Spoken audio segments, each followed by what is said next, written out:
चीमा साहब, आप खरीद से? अल्लाह का करम। ठीक है। आज आपको पता है सुप्रीम कोर्ट में क्या बातें हुई हैं? आपने वो देखा कि किस तरह लाइव कवरेज हुई शौकत अजीज़ के केस में, शौकत अजीज़ सिद्दीकी साहब के केस में। तो आपको क्या उसमें कोई सबसे इम्पोर्टेंट बात क्या लगी है?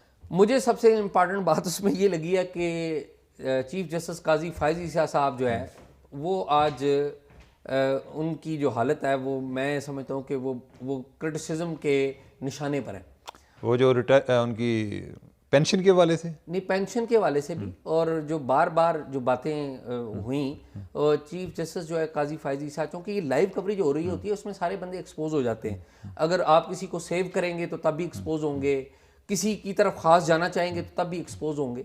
तो काजी फ़ायज़ ईसा साहब के बारे में एक चीज़ तो बड़ी क्लियरली नज़र आ रही थी कि वो बार बार प्रेस कर रहे थे हामिद खान पे और बाकी वकला पे, इवन शौकत अजीज़ सिद्दीकी साहब के ऊपर कि आप नाम लेना, इसका फ़ायदा किसको हुआ था। ये नहीं वो चाहते थे कि इमरान खान का नाम लिया जाए, तो वो बार बार नाम ले रहे थे कि जी इसका फ़ायदा तो जीप वालों को हुआ है, मिसाल के तौर पे फौज को हुआ है। तो वो कहते नहीं ये क्या बात हुई, उनका नाम ले। फिर उन्होंने जब कहा कि फैज़ हमीद को बुला लें, तो वो शौकत अजीज़ सिद्दीकी साहब चाहते थे कि जनरल बाजवा को बुलाया जाए, उनको बुलाया जाए। तो अब इस मामले पे जो काजी फ़ायज़ ईसा साहब है ना, वो बिल्कुल वो आ नहीं रहे थे कि इस मामले के ऊपर आए।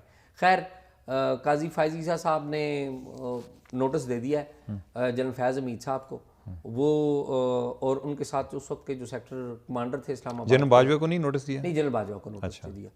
तो लेकिन ये जो चीज़ें जब टेलीविज़न के ऊपर आ रही थी, तो उस पर मैं ये समझता हूँ कि जब आप कोई गलत बात करें तो जो जज है ना, एक तो ये है ना कि आप कोर्ट के अंदर एक दूसरे के साथ गुफ्तगू कर रहे होते हैं, एक जज होती है जो लोग जज कर रहे होते हैं आपको। और आज के लोग बड़े समझदार हो गए हैं, वो देखते हैं कि यार कौन बंदा किसको सपोर्ट कर रहा है और क्यों सपोर्ट कर रहा है, दुरुस्त को कर रहा है, गलत को कर रहा है।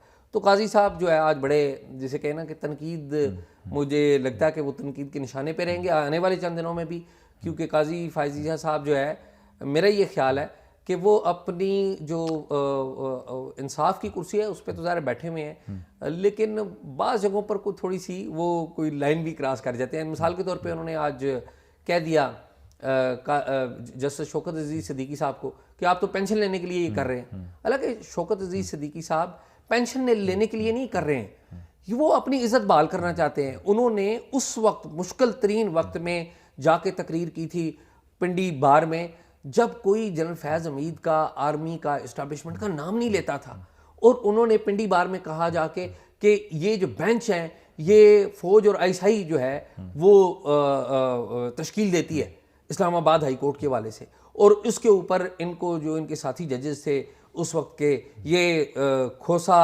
आसफ सईद खोसा, साकिब निसार, ये सारे लोगों ने इनको निकाल दिया।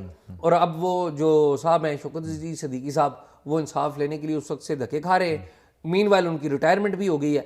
अब काजी फ़ायज़ ईसा साहब के पास आया है और काजी फ़ायज़ ईसा साहब ये रिमार्क्स दे रहे हैं। मेरा नहीं ख्याल कि काजी साहब के ये रिमार्क्स उनके अपने ओहदे और उनके लिए कोई इज़्ज़त का बायस है। मेरा ये ख्याल है कि वो अपने आप को जो जस्टिस साहब हैं हमारे काजी फ़ायज़ ईसा साहब, मेरा ये ख्याल है कि अपने आप को गैर ज़रूरी कंट्रोवर्सी में लेके आ रहे हैं। स्ट्रेट चलें, जो कानून और आइन कहता है उसके मुताबिक चले, तो सारी दुनिया तारीफ़ें करेगी। अच्छा, ये जो शौकत सिद्दीकी साहब वाला आपने मामला जिक्र किया, पहली बात तो ये है कि उनको अदालत उज़्मा को सलाम करना चाहिए कि काजी साहब पर उतना मुश्किल टाइम नहीं आया, या इन्होंने उतना डेयरिंग एक्ट इन्होंने नहीं किया।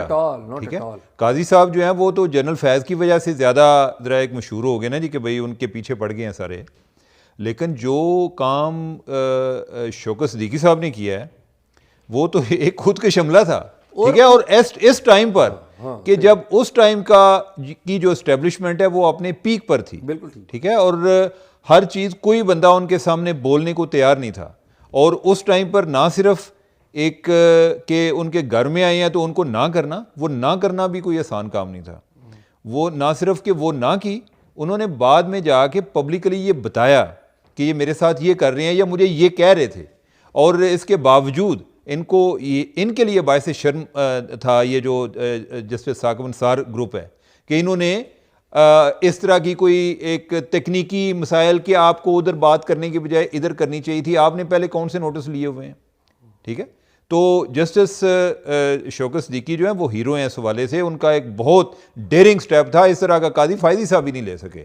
और एक तो यह है कि उनकी इज्जत करनी चाहिए बजाय इसके कि आप उनका मजाक उड़ाएं कि आपने कोई पेंशन के लिए ये कर रहे हैं, ठीक है। और दूसरी बात यह है कि आप जो है वो जिस लिए भी कर रहे हैं, एक तो चलें आप उनको पेंशन की नज़र से देख रहे हैं, आप शौकत सिद्दीकी साहब को कहेंगे, वो कहेंगे कि मैं अपनी इज्जत बहाल करना चाहता हूं कि मुझे गलत निकाला गया। कम अज़ कम सुप्रीम कोर्ट को भी अपने मामलात पर शर्म आनी चाहिए ना। जो सुप्रीम जुडिशल काम करती है इनका कोई इनका एहतसाब का सिस्टम नहीं है कि आप जो है एक मोटिवेटेड तरीके से एहतसाब अकाउंटेबिलिटी उधर भी आपने शुरू की हुई थी और शौकत सिद्दीकी साहब को निकाल दिया।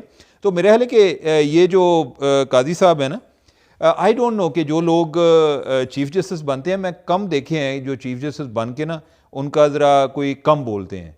आई डोंट नो कि इसमें कोई ज़्यादा मज़ा है या फिर यह कि बोलना आसान काम है, एक इम्पैक्टफुल अपना टाइम गुजारना वो मुश्किल काम है। क्योंकि जब आप इम्पैक्ट की तरफ जाते हैं ना कि मैं कोई ऐसी कोई चेंजेस कर जाऊँ जो आने वाले टाइम पर भी लोगों को फ़ायदा हो, उसमें आपको खामोशी से इस्लाहात की तरफ जाना पड़ता है। तो फिर ना लोगों को पता नहीं चलता जी कि फ़लाँ बंदा चीफ जस्टिस है, कोई जो है ना शायद सुर्खियाँ नहीं छपती।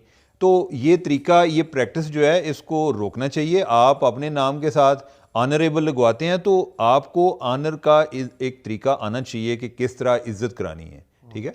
बाकी ये है कि मेरे ख्याल आजकल जो है ना एंटी इस्टेब्लिशमेंट भी दो तरह के हैं। एक हैं जो पुरानी इस्टेब्लिशमेंट के खिलाफ हैं, एक हैं जो नई इस्टेब्लिशमेंट के खिलाफ हैं, ठीक है। तो वो चीज़ें जो हैं वो उधर भी चल रही होती हैं। लेकिन उमर, एक बात मैं बड़ी क्लैरिटी से समझता हूँ कि आप पुरानी इस्टेब्लिशमेंट से बतौर जज राब्ते में हैं या नई इस्टेब्लिशमेंट से बतौर जज राब्ते में हैं, आप अपना काम कंप्रोमाइज़ करते हैं। हम ये कहते हैं ना जी, पर्सपेक्टिव समझना चाहिए, ये उनका पॉइंट ऑफ व्यू समझना चाहिए। पॉइंट ऑफ व्यू लिखा हुआ है आइन में जो समझना चाहिए और जिसके मुताबिक काम करना चाहिए। और जब हम दूसरों के पर्सपेक्टिव समझने लग पड़ते हैं ना, तो हम जस्टिफाई करने लग पड़ते हैं कि ये बिल्कुल ठीक किया उन्होंने। तो ये मेरे ख्याल में पुरानी जो जुडिशरी थी उसके ऊपर भी उंगलियां उठती थी कि वो एस्टैब्लिशमेंट के साथ यार मसला जो है ना, मसला जुड़े हुए हैं। और मौजूदा अदलिया के ऊपर भी ये नहीं, एजाज बात यह है कि ये एस्टेब्लिशमेंट और एंटी एस्टेब्लिशमेंट का सिर्फ मसला नहीं है। एक दफ़ा शाहिद हकान अब्बासी साहब ने बात की, आसमा शराजी को इंटरव्यू दिया, तो उसने कहा जी कि सुना है कि वो वज़ीर-ए-आज़म को एस्टेब्लिशमेंट काम नहीं करने देती है। शाहिद हकान अब्बासी ने कहा, उसने कहा कि 90% ऐसे काम होते हैं कि जिसमें एस्टेब्लिशमेंट का इंटरेस्ट नहीं होता, 10% होते हैं जिनमें होता है। तो सिर्फ मसला, अगर हम सिर्फ ये बहस को इधर ही रखते हैं ना, तो आपकी जो बाकी कारकर्दगी है ना कि जिसमें कोई उनका रोल भी नहीं है, आप वो काम भी जो है ना वो इसी तरह छोड़ देते हैं, मुझे तो फलाना नहीं करने दे रहा था, और आप विक्टिम बन के निकल जाते हैं। तो अगर ये अपनी, मैं कहता हूँ ये जो इधर उधर के केसेस पकड़े होते हैं ना, इनको उसकी बजाय ये अगर जो बैकलॉग है इसको ख़त्म कर दें, वो को नहीं है। पहले आए कोई 4 दिन आया जी कि हमने जी केसेस का बैकलॉग ख़त्म करना है, वो बात उधर की उधर रह गई। सबसे पुराना केस जो है 1964 का पड़ा हुआ है, अभी तक जो अनरिजॉल्व है 1964 का केस है सबसे पुराना, ठीक है। क्यों नहीं ख़त्म हो रहे? आप यही कर लें, मैं कहता हूं कि आप एस्टेब्लिशमेंट की लड़ाई में भी ना पड़ें, आप ये अपना काम ही कर लें, तो ये एक लोगों के लिए बहुत बड़ी सर्विस है। नहीं, बड़े आप देखें ना कि अभी आपने एक पीपल्स पार्टी से वाह लेनी है तो आपने भुट्टो साहब का रेफरेंस लगा लिया। मैं ये नहीं कहता हूँ कि नहीं लगाना चाहिए, लेकिन आप देखें इस मुल्क को जो फौरी किस्म के जो बड़े ग्रेव मसाइल हैं या लोग अरसा दराज से यहाँ पर इंसाफ के मुंतज़िर हैं, उनको भी करें। और ये आप देखें ना, आप पीपल्स पार्टी सारी तारीफ़ें कर रही है, काजी साहब ने कमाल कर दिया। खैर, अब आप देखें उस दौर के सारे तकरीबन किरदार, एक दो के अलावा, असल में सियासत जो है ना अब हर अदारे में घुस गई है। तो हम अपना काम करने की बजाय हम देखते हैं कि किसके ऑप्टिक्स अच्छे आएंगे, तो हम वो काम करना शुरू कर देते हैं। बिल्कुल सही बात। बाय द वे, एक छोटी सी बात मैं आपको बताता चलूँ कि जो भुट्टो साहब का रेफरेंस है उसमें उस वक्त की जो सरकार थी उसके तमाम जो बड़े किरदार हैं वो तो वफात पा चुके हैं। ब्रिगेडियर राहत लतीफ़ थे, ये चीफ मार्शल एडमिनिस्ट्रेटर थे लोकल एरिया के, वो फोत हो चुके हैं, और बहुत सारे लोग फोत हो चुके हैं। लेकिन एक साहब जो हैं वो ज़िंदा हैं, जिन्होंने भुट्टो साहब से आखिरी मुलाकात की थी जब भुट्टो साहब को हैंग किया जाने लगा था, तो हुकूमत पाकिस्तान की तरफ से आखिरी दफ़ा वो उनसे मिलने गए थे, और जब हैंग हो रहे थे उस वक्त भी मौजूद थे। वो थे सईद मेहदी, डिप्टी कमिश्नर थे उस वक्त पिंडी के। तो सईद मेहदी उस जगह मौजूद थे जहाँ पर भुट्टो साहब को हैंग किया जा रहा था। तो सईद मेहदी साहब एक किताब लिख रहे हैं, अगले चंद महीनों में वो आ जाएगी, और उसमें वो ये वाक़या भी लिख रहे हैं, और काफ़ी इंकशाफात होंगे उस किताब में। आप देखिएगा कि वो क्या होगा।